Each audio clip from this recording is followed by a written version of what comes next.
Dear students, good morning all of you. आप सभी का एक बार फिर से सर्वोदय पब्लिक स्कूल की ऑनलाइन क्लासेज में स्वागत है। प्यारे बच्चों, आज अपन पढ़ेंगे अपनी पुस्तक का जो सेकंड लास्ट लेसन है फर्स्ट पार्ट का, उसके संबंध में कि संविधान एक जीवंत दस्तावेज है। तो इसके अंदर आज अपन स्टार्ट करेंगे वो अपने संविधान की रूपरेखा के बारे में करेंगे और संविधान की जो प्रारूप है एक प्रकार से उसके संबंध में अपन विस्तार से देखने वाले हैं। तो अपने संविधान के संबंध में अगर अपन बात करते हैं तो एक क्वेश्चन उठता है संविधान के अंदर कि क्या संविधान अपरिवर्तनशील होते हैं? क्या कभी संविधान के अंदर कोई परिवर्तन किया जा सकता है या नहीं किया जा सकता? तो इसके संबंध में अगर अपन बात करते हैं संविधान में परिवर्तन के संबंध में, तो संविधान अपरिवर्तनशील नहीं होता, संविधान के अंदर परिवर्तन हो सकता है।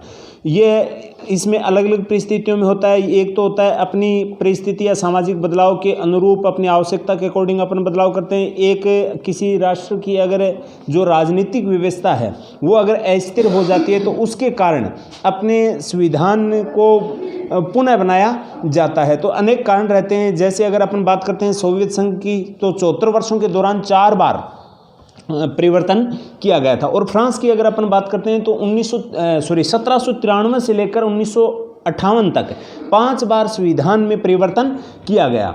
और अगर अपन भारतीय संविधान की अगर बात करते हैं तो भारतीय संविधान बनकर तैयार हुआ था वो 26 नवंबर 1949 को हुआ था।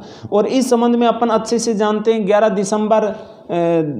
दिसंबर, 11 दिसंबर और 13 दिसंबर 1946 में जो महत्वपूर्ण 3 बैठक हुई थी। पहली बैठक 9 दिसंबर 1946 को, जो सेकेंड बैठक हुई थी वो हुई थी 11 दिसंबर 1946 को, और जो अंतिम बैठक हुई थी वो हुई थी 13 दिसंबर 1946 को, जिसमें प्रस्तावना जो प्रस्ताव है वो रखा गया था। और उसी के आधार पर अपना पूरा संविधान बनकर तैयार हुआ, और बनकर तैयार हुआ वो हुआ था 26 नवंबर 1949 को। और इस संबंध में प्रस्तावना के संबंध में मैं आप सबको बता चुका हूँ पहले वाली कक्षा में। प्रस्तावना वैसे आपको लिखाई भी हुई है पूरी की पूरी नोट्स के रूप में।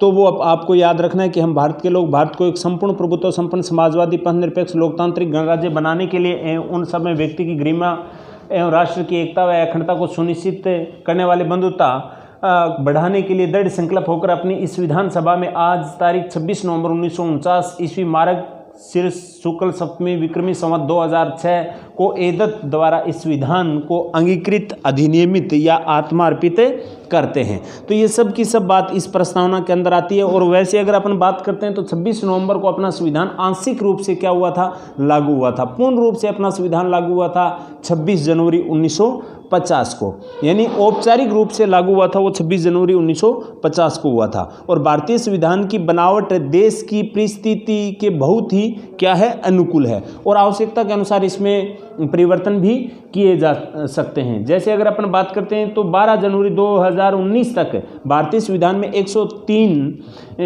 संशोधन किए जा चुके हैं।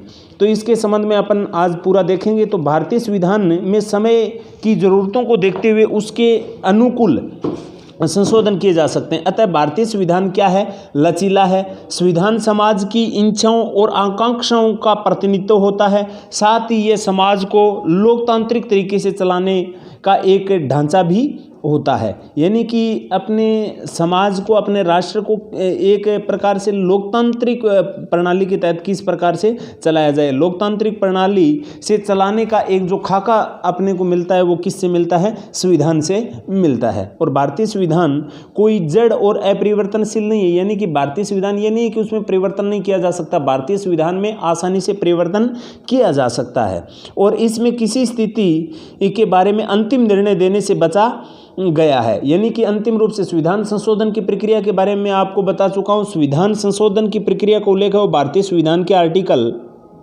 संविधान के अनुच्छेद 368 के तहत संविधान संशोधन की प्रक्रिया है। संविधान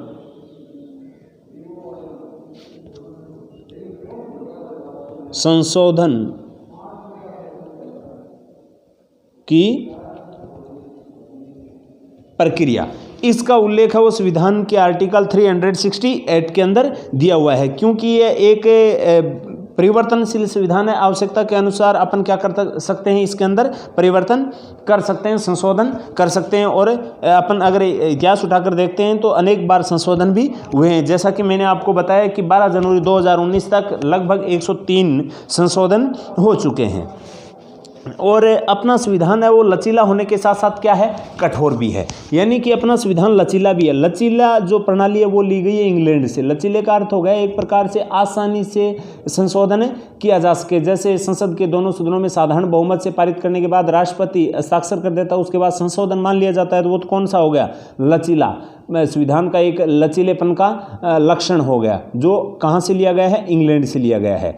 और जो कठोर है वो है संविधान में संशोधन विशेष बहुमत के साथ, यानी संसद में 2/3 बहुमत, यानी कुल सदस्यों के 2/3 बहुमत के साथ साथ आधे से अधिक राज्यों की स्वीकृति आवश्यक होती है, जो एक प्रकार से अपने आप में कठोर प्रणाली है। ये इतना बहुमत इस प्रकार से साबित करना बहुत ही अपने आप में क्या होता है, कठिन होता है। और उसके बाद राष्ट्रपति के हस्ताक्षर, तो ये एक कठिन प्रणाली है जो किससे ली गई है, यूएसए से, संयुक्त राज्य अमेरिका से। तो भारतीय संविधान है वो अपने लचीलेपन और कठोरता दोनों का क्या है, सहमिश्रण है। तो क्वेश्चन बनता है कि भारतीय संविधान कठोर एवं लचीलेपन का सहमिश्रण है, तो कैसे है। तो आपको ये बताना है कि अपना संविधान है उसमें संशोधन का उल्लेख है वो मुख्यतः तीन प्रकार से होता है। एक तो साधारण, एक विशेष, और एक विशेष का ही सेकंड पार्ट है।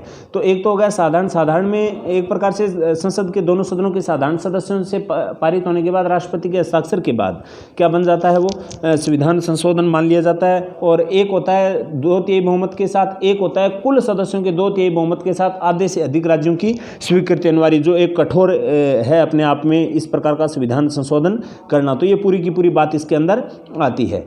और संविधान में संशोधन किया कैसे जाता है, अगर अपन बात करते हैं तो संविधान निर्माताओं ने संविधान को एक ऐसा रूप देना चाहते थे कि त्रुटि सामने आने पर उसका निवारण आसानी से किया जा सके। क्योंकि अपना संविधान बनकर तैयार हुआ था 26 नवंबर 1949 को।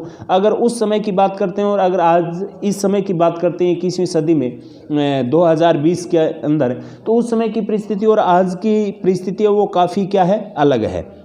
तो आज अगर अब उस समय कुछ त्रुटि रही है तो उसमें आज भी आसानी से सुधार किया जा सकता है। उसका उपबंध है संविधान निर्माताओं ने संविधान के आर्टिकल 368 में संविधान संशोधन की प्रक्रिया का उपबंध किया गया था कि आसानी के साथ आवश्यकता के अनुसार उसमें क्या किया जा सकता है, बदलाव किया जा सकता है। और हमारे संविधान में ऐसे कई अनुच्छेद हैं जिसमें संसद सामान्य कानून बनाकर क्या कर सकती है, संशोधन कर सकती है। संविधान के शेष खंडों में संशोधन के लिए अनुच्छेद 368 में प्रावधान किया गया है। और संविधान संशोधन की प्रक्रिया संसद से ही प्रारंभ होती है। यानी कि अपने देश के संविधान में अगर परिवर्तन करना है तो वो राज्य सरकार नहीं कर सकती, राष्ट्रपति अकेला नहीं कर सकते, ना न्यायपालिका कर सकती। संविधान में संशोधन करने की शक्ति जो पावर दी गई है वो किसको दी गई है, पार्लियामेंट को दी गई है, अर्थात संसद को दी गई है। और अन्य विधेयकों की तरह संविधान संशोधन विधेयक को भी राष्ट्रपति के अनुमोदन के लिए भेजा जाता है। यानी संसद में दोनों सदनों में बहुमत से पारित होने के बाद अंतिम रूप से हस्ताक्षर के लिए किसके पास भेजा जाता है, राष्ट्रपति के पास भेजा जाता है। यानी राष्ट्रपति का अनुमोदन आवश्यक होता है। और पर इस मामले में राष्ट्रपति को पुनर्विचार करने का अधिकार नहीं है। यानी कि राष्ट्रपति कोई नियम कानून बनाना हो तो उसमें पुनर्विचार कर सकता है, लेकिन विधेयक संशोधन के मामले में अगर राष्ट्रपति यानी कि विशेष बहुमत से अगर पारित होता है दोनों सदनों में तो उसमें पुनर्विचार का अधिकार राष्ट्रपति के पास नहीं है। तो ये राष्ट्रपति के पास पावर है। और विशेषकर जो पावर है संविधान संशोधन की वो किसके पास है, अपनी पार्लियामेंट के पास है। यानी संविधान में जो बदलाव है, परिवर्तन है, वो भारतीय संसद ही कर सकती है। और विश्व के आधुनिक संविधानों में संशोधन की विभिन्न प्रक्रियाएं हैं, जैसे विशेष बहुमत का सिद्धांत। विशेष बहुमत का सिद्धांत एक है जनसाधारण सहभागिता सिद्धांत की महत्वपूर्ण भूमिका निर्वहन करती है। यानी एक विशेष हो गया, जैसे ये अपनी लोकसभा है, ये राज्यसभा है। और लोकसभा में जैसे वर्तमान में कुल सदस्य हैं 545 सदस्य, उसमें कुल सदस्यों का कितना, 2/3 बहुमत से पारित होना चाहिए। और उसके बाद किससे, ये अपनी पार्लियामेंट है, पार्लियामेंट के 2 सदन हो गए, लोकसभा और राज्यसभा। लोकसभा में 545 उसका 2/3 सदस्यों से ये संशोधन क्या होना चाहिए, पारित होना चाहिए। यानी संविधान संशोधन, संविधान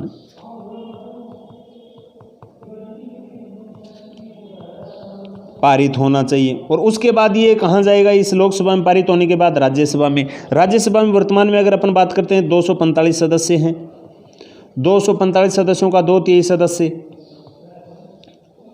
इसमें समर्थन देते हैं। इसके बाद ये कहाँ जाएगा? प्रेसिडेंट अर्थात राष्ट्रपति के पास जाएगा और राष्ट्रपति के अनुमोदन के बाद ये संविधान संशोधन मान लिया जाता है। एक होता है जन साधारण की सहभागिता के आधार पर, यानी जन भावनाओं को देखते हुए अगर अपन बात करते हैं तो उसके आधार पर भी संशोधन किया जा सकता है, लेकिन ये जो प्रत्यक्ष लोकतांत्रिक व्यवस्था है उसमें ज़्यादा महत्वपूर्ण रहता है। और संयुक्त राज्य अमेरिका, दक्षिण अफ्रीका तथा रूस में विशेष बहुमत का सिद्धांत है, जबकि अगर अपन स्विट्जरलैंड की बात करते हैं, रूस की और इटली की बात करते हैं तो वहाँ जन साधारण को भी संविधान संशोधन करने का अधिकार प्राप्त है एक प्रकार से, क्योंकि स्विट्जरलैंड है वो एक छोटा सा राष्ट्र है और उसके अंदर प्रत्यक्ष लोकतंत्र विद्यमान है। तो वहाँ पर जो एक संविधान संशोधन की बात आती है वो जन साधारण की सहभागिता का सिद्धांत के आधार पर आता है। और विशेष बहुमत की अगर अपन बात करते हैं तो यूएसए हो गया, संयुक्त राज्य अमेरिका, साउथ अफ्रीका हो गया, रूस हो गया, तो ये सब बातें इसके अंतर्गत आती है। और इस संबंध में डॉक्टर भीमराव अंबेडकर के अनुसार संविधान संशोधन के लिए 2/3 बहुमत की क्या है? आवश्यकता। जो अपन अभी बात की है 2/3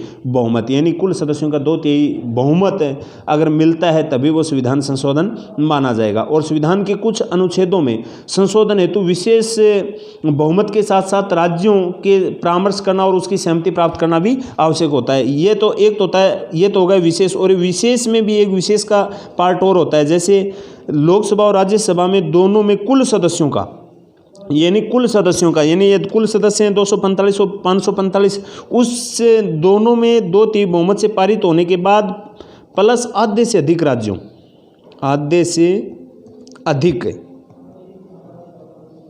राज्यों का समर्थन आवश्यक होता है। राज्यों का समर्थन आवश्यक होता है और आधे से अधिक राज्यों का समर्थन मिल जाता है, उसके बाद अनुमोदन के लिए किसके पास जाता है? राष्ट्रपति के पास जाता है। तो कुछ एक विशेष संशोधन है जिसमें संविधान के कुछ अनुच्छेद हैं, उनके अंदर अगर अपन बात करते हैं संविधान संशोधन में तो विशेष बहुमत के साथ साथ राज्यों, आधे से अधिक जो राज्य हैं उनका परामर्श लेना भी क्या होता है? आवश्यक होता है। एक होता है साधारण संशोधन। साधारण संशोधन होता है वो होता है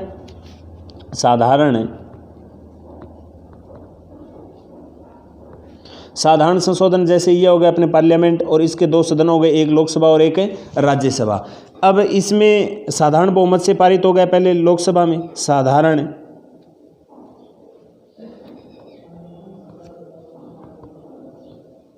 बहुमत से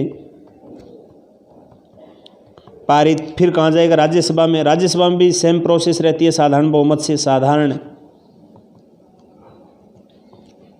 बहुमत से पारित, और उसके बाद कहाँ जाएगा? ये प्रेसिडेंट राष्ट्रपति के पास, और राष्ट्रपति उस पर हस्ताक्षर कर देता है, यानी राष्ट्रपति उस पर क्या कर देता है?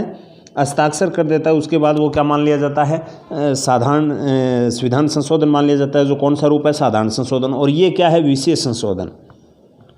विशेष संशोधन। विशेष संशोधन में कुल सदस्यों का 2/3 बहुमत प्राप्त करने के बाद आधे से अधिक राज्यों का जो समर्थन है वो आवश्यक होता है। उसके बाद राष्ट्रपति का अनुमोदन, और साधारण विधेयक के अंदर दोनों, यानी संसद के दोनों जो सदन है, निम्न सदन और उच्च सदन, अर्थात लोकसभा और राज्यसभा में साधारण बहुमत के साथ राष्ट्रपति के अनुमोदन के साथ यह संविधान संशोधन मान लिया जाता है। तो ये संविधान संशोधन के संबंध में जो अपने संविधान का एक जीव दस्तावेज है उसके अंदर जो अपना संविधान जो परिवर्तनशील है उसके संबंध में अपन ने बात की है। आगे इसमें कौन कौन से आर्टिकल हैं जिसमें विशेष संशोधन की आवश्यकता होती है, कौन से में साधारण के तहत किया जा सकता है, उसके बारे में पढ़ेंगे अपन आगे की नेक्स्ट कक्षा में विस्तार से। आज के लिए इतना ही, धन्यवाद।